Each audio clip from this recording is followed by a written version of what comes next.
This is Motorola Edge 30 Fusion, and in today's video we will show how you can activate, manage and use the keyboard clipboard on this device. So first of all, you need to launch the keyboard. At the top part of it, that contains various features and functions of it. Look for this very icon that stands for the clipboard itself.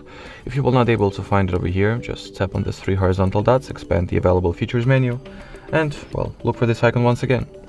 So once at the clipboard dedicated section, switch this toggle on, and that will essentially mean that the clipboard is active. If you would like to add any new element to the clipboard, you just gotta, well, copy basically anything, image, word, sentence, character, whatever.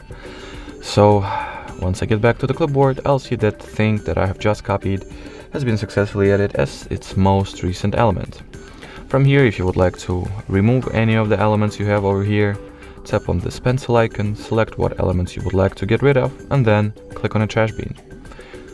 If you would like to use any of the elements you have over here, simply tap on them, and that will be successfully pasted into any typing bar or typing space that you have launched the keyboard from, or should I say, the keyboard with. Alrighty, so that will be it for this video. Thank you so much for watching, and bye bye.